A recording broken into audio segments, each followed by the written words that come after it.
Okay, well, welcome back. We're on deck. This is Prep Test 85, and we want to take a look at questions. We're up to question number 21. So let's see what question number 21 is here.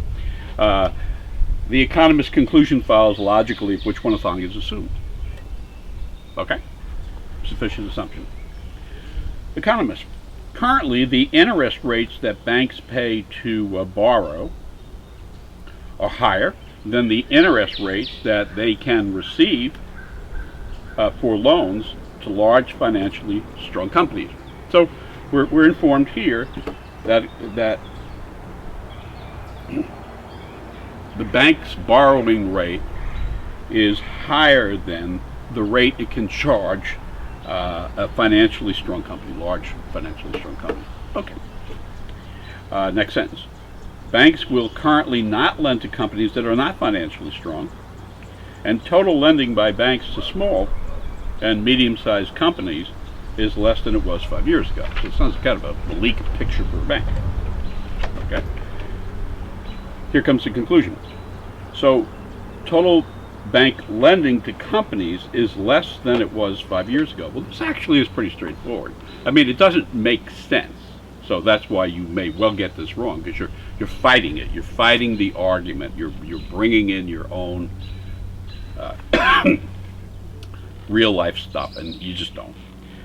So if the conclusion here is that bank lending is less than it was 5 years ago, then it has to come down to the large financially strong companies, because you've already told me with respect to small and medium-sized company, the bank lending is down, right? So for it to be down overall, it must follow from that it was also down for the large companies. Now you're inferring that because they lose money when they make those loans.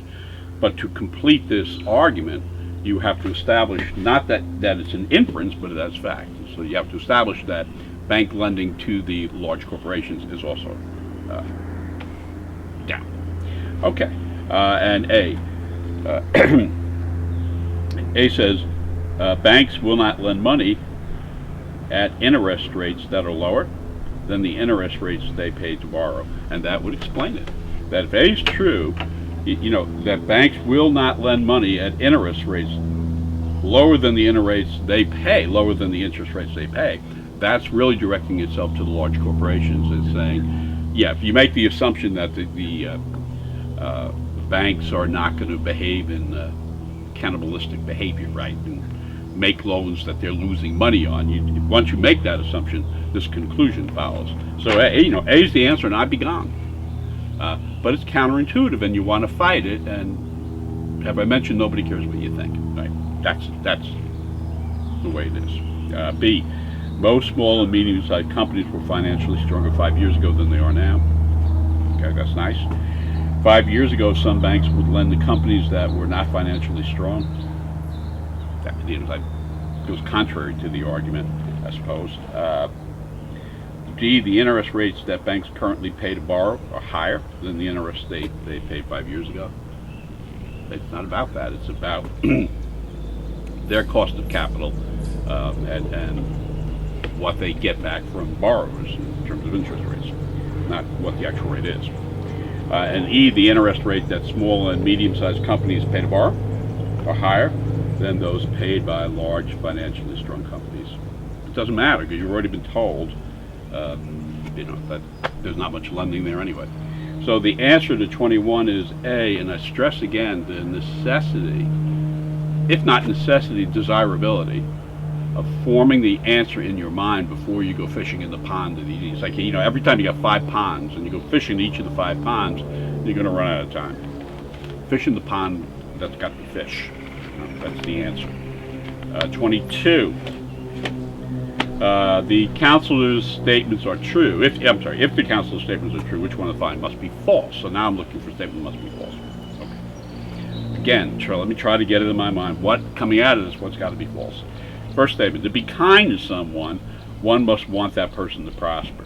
Okay, so if I'm going to be kind to you, I have to want you to prosper. Okay, which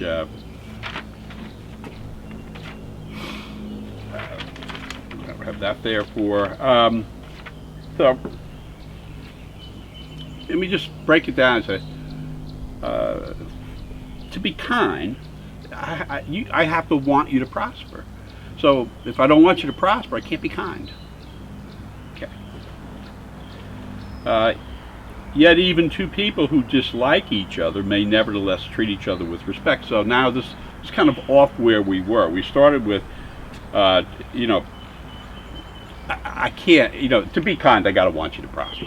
And now we come off with, yet even two people who dislike each other. So dislike is, you know, that's a different word here. Yet two people who dislike each other may nevertheless treat each other with respect. So now we have respect. Okay. And while no two people who dislike each other can be fully content in each other's presence. So no two people who dislike each other can be fully content in each other's presence. If I dislike you, I cannot be fully content in your presence. Any two people who do not dislike, so that's the opposite of what we just said. Any people who do not dislike each other will be kind to each other, and that's going to connect me back to kind. In other words, this is the final sentence. If you look at what they do in this final sentence, they say, you know what, if two people dislike each other, they can never be fully content. Got it.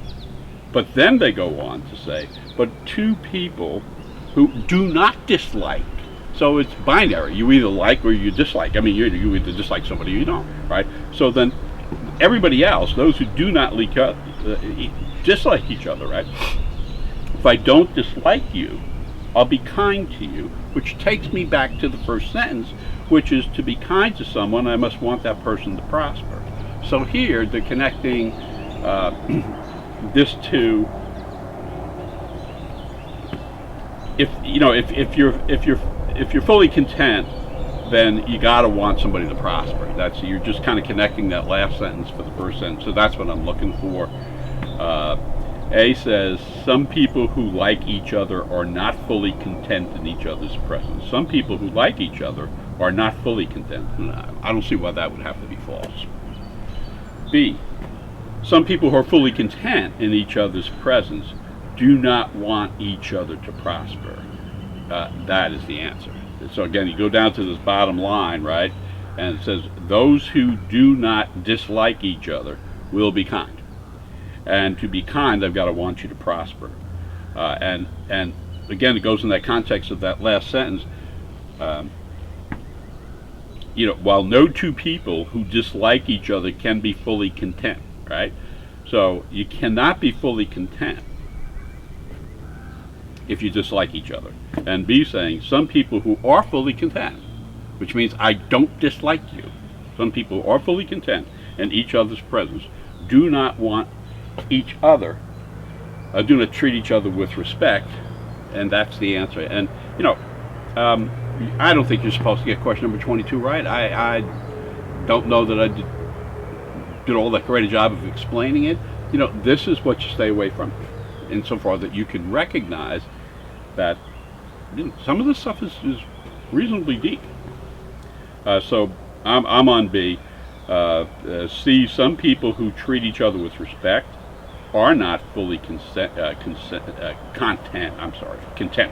in each other's presence, and that statement could be true. D, some people who want each other to prosper dislike each other. Yeah, that's fine. Again, it's not about the difference between being kind and disliking someone. And we're told in the end that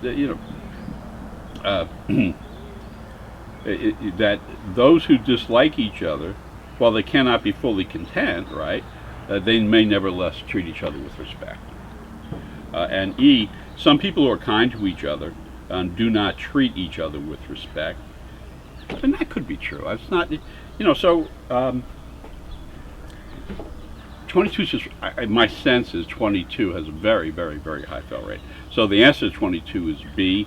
Don't go crazy on it. It's the type of question where somebody who's going to score very well in this test is likely to be better off guessing on that than trying to work it out. And if you are able to work that out, you just freak right. So good for you. Okay, 22, the answer is B for Brutus.